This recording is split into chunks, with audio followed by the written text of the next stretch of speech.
লেফুঙ্গায় দ্বাদশ পড়ুয়া আইসুক দেববর্মা নামে এক স্কুল ছাত্রের মৃত্যু হয়। লেফুঙ্গা থানার অন্তর্গত জন্মতি পাড়ায়। এই পাড়ার আইসুক দেববর্মা বয়স 18 বছর, দ্বাদশ শ্রেণীর ছাত্র।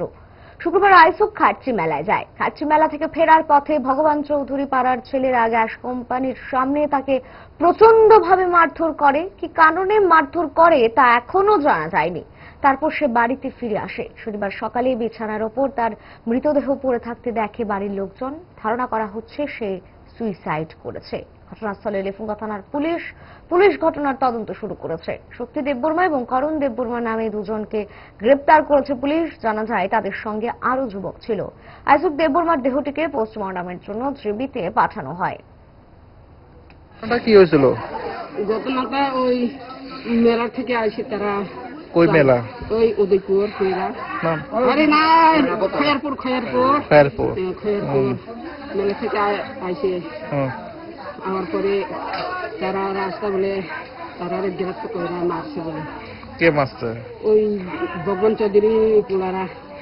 ভগবান চৌধুরী পোলাফাই? কে বা কারা মারছে আমরা জানি না।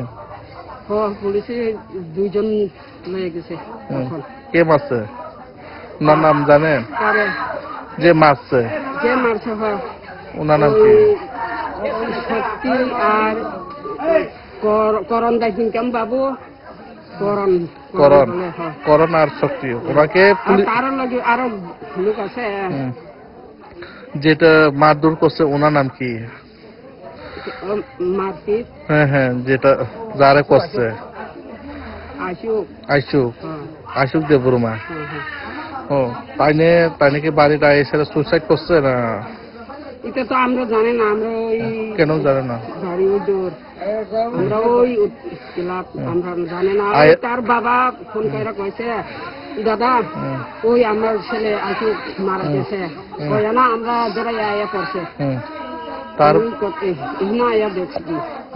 স্বর্ণকমল স্বর্ণবর্ষা 2 জুলাই থেকে 23 আগস্ট। মেগা লাকি ড্রতে 2টি স্কুটি, লাকি ড্রতে 7টি স্বর্ণমুদ্রা। হীরের গয়নার মজুরিতে 75% ছাড় এবং সোনার গয়নার মজুরিতে 20% ছাড় থাকছে প্রতি কেনাকাটায় নিশ্চিত উপহার। এছাড়া যে কোনো হলমার্ক যুক্ত গয়নার সমমূল্যের হলমার্ক যুক্ত নতুন গয়না কেনার সুবর্ণ সুযোগ। স্বর্ণকমল জুয়েলার্স, আজই আসুন আমাদের আগরতলা এবং উদয়পুরের শোরুমে। শর্তাবলী প্রযোজ্য।